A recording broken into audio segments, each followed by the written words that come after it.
नमस्कार मित्रों, स्वागत है आप सबका मंत्र द ज्ञान धारा के प्लेटफॉर्म पर। मैंने बहुत सारे ऐसे सफल व्यक्तियों की ऑटोबायोग्राफी पढ़ी है और ये ऑटोबायोग्राफी पढ़ते पढ़ते मैं ये निष्कर्ष पर आया हूं कि सब में कुछ न कुछ समान बातें हैं जो मैं आपके साथ आज शेयर करना चाहता हूं। वो चाहे सचिन तेंदुलकर हो, वो चाहे नरेंद्र मोदी जी हो, वो चाहे कोई भी अच्छा खिलाड़ी हो, पॉलिटिशियन हो, या कोई भी आध्यात्मिक स्पिरिचुअलिटी और स्पिरिचुअल पर्सन हो, उनकी एक सबसे पहली कॉमन बात यह है कि वो समय से उठ जाते थे। माने रोज सुबह जल्दी उठना, ये सबसे पहली उनकी आदत रहती थी कि रोज सुबह जल्दी उठ जाना। आप किसी की भी दिनचर्या देख लो, आपको पता चल जाएगा कि वो जल्दी उठ जाते थे। मैंने सचिन तेंदुलकर की जब ऑटोबायोग्राफी या बाकी सब चीज़ें पढ़ना शुरू किया तो उसमें एक बहुत अच्छी चीज़ उन्होंने बताई थी कि वो रोज नेट्स में 100 बॉल को फेस करते थे सुबह उठकर रेगुलर बेसिस पर। तो एक पत्रकार ने उनको सवाल पूछा कि अगर आपने आज के दिन में सेंचुरी मान ली तो आपको सुबह उठ के ऐसा नहीं लगता कि मैं न्यूज़पेपर में देखूं या मेरे कटिंग्स देखूं, और ऐसा नहीं होता कभी कभी कि आज के दिन चलेगा? सचिन तेंदुलकर ने बताया कि अगर एक भी दिन में ये 100 बॉल्स ना खेलूं तो इमीडिएटली दूसरे ही दिन और दूसरे ही पल मुझे मेरी टेक्निक में 0.01% का डायमेंशन कम लगता था। ये बात पर से मैंने दूसरी ये बात सफल व्यक्तियों के पास से जानी या कॉमन निकाली कि जो कुछ भी आप कर रहे हैं नित्य करते रहे। माने पूरे दिन में आप कोई एक या दो ऐसी छोटी प्रक्रिया को पकड़ के रखे जो आप अगले 25, 30, 35 साल तक करोगे। अगर ये करते रहे आप तो बाकी सब चीजें ऑटोमेटिकली सेट हो जाएगी। तीसरा मैंने कॉमन चीजें उन लोगों की ये देखी कि कल करे सो आज कर, आज करे सो अभी। कल का वेट नहीं करना, आज का वेट नहीं करना, लेट्स डू इट। तुरंत ये सब चीजों की शुरुआत करनी है। चौथी बात, मैंने प्रमुख स्वामी महाराज जी के बहुत सारी चीजें सुनी है, पढ़ी है, और एक वाकया मैं आपको बताना चाहता हूं जो मैंने एक संत के पास से सुना था कि प्रमुख स्वामी महाराज 40 साल तक सुबह 6:40 बजे 6:40 को every day for continuously 40 years 6:40 को चलने वॉकिंग में आते थे।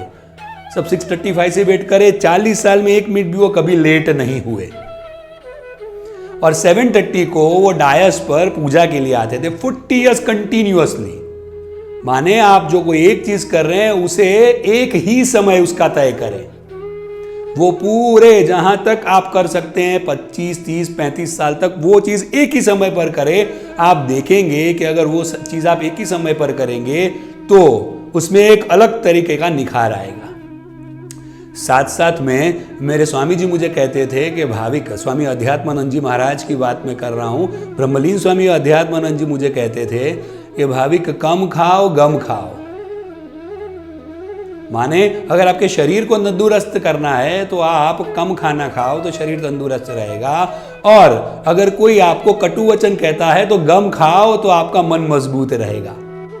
मुझे पता है, अगर मैं मेरे गुरुदेव की बात करूं, श्री स्वामी अध्यात्मानंद जी महाराज की, मैं 2000 की बात कर रहा हूं। योगा सेंटर में अहमदाबाद में हम लोगों ने बहुत सारी चीज़ें सीखी और फिर एक मिलेनियम का बड़ा सा प्रोग्राम मुंबई में होने वाला था शिवानंद आश्रम की ओर से, और बहुत सारे संत महात्मा ऑल ओवर इंडिया में से आने वाले थे। कुछ कारणवश स्वामी जी नहीं आ पाया और उन्होंने हमको भेजा। बहुत बड़ा प्रोग्राम था। वो दिन प्रोग्राम खत्म हुआ और उन्माद में मैंने उनको फोन किया कि स्वामी जी ऐसा कैसे चले, इतने सारे लोग आए थे और आप नहीं थे, ये तो ना चले, मुझे इतनी भी मजा नहीं आई। और तब स्वामी जी ने मुझे डांटा, मुझे बोला कि भाविक जो तुझे मिला है वो पल में रहना सीख।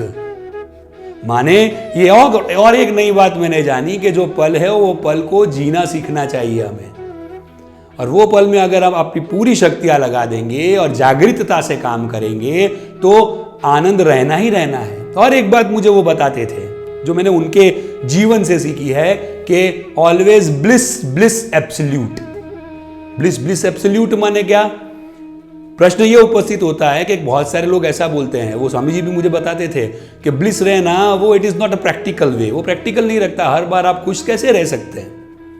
वो बोलते थे कि अगर आपकी शक्तियां सही तरीके से काम करे तो आपको खुश रहने की जरूरत नहीं है, आप खुश रहोगे। वो कैसे हो सकता है? नियमित रूप से कोई छोटा सा काम कर ले जिसमें आपको आनंद आता है। जैसे कि किसी को भगवान का नाम लेने में आनंद आता है, किसी को प्राणायाम करने में आनंद आता है, किसी को आसन करने में आनंद आता है, किसी को डांस करने में आनंद आता है। अगर आपको आनंद आता है वो चीज अगर आप करेंगे तो आप 110% खुश रहेंगे, रहने की जरूरत नहीं पड़ेगी। ये बहुत सारी बातें अलग अलग लोगों के पास से मैंने सीखी है जो सब में कॉमन थी, चाहे वो प्रमुख स्वामी महाराज हो, चाहे वो चिदानंद जी महाराज हो, चाहे वो श्री अध्यात्मानंद जी महाराज हो। सबके पास से कुछ न कुछ चीजें मैंने सीखी, पढ़ी, जानी। तो ये चीज मैंने ये एपिसोड में आपके साथ शेयर की। मैं आशा रखता हूं कि इसमें से कुछ न कुछ आपके जीवन में काम आएगा। इसका यूज जरूर करना, लाइफ में जरूर आगे आना। यही प्रार्थना के साथ आपका सहायक मित्र भाविक स्वादिया अपनी वाणी को विराम देता है। अगले एपिसोड में फिर से एक बार ऐसे एक ताजे तर्रार विचार के साथ हाजिर हो जाऊंगा। तब तक के लिए मुझे अनुमति दीजिए। सबका शुभ हो, सबका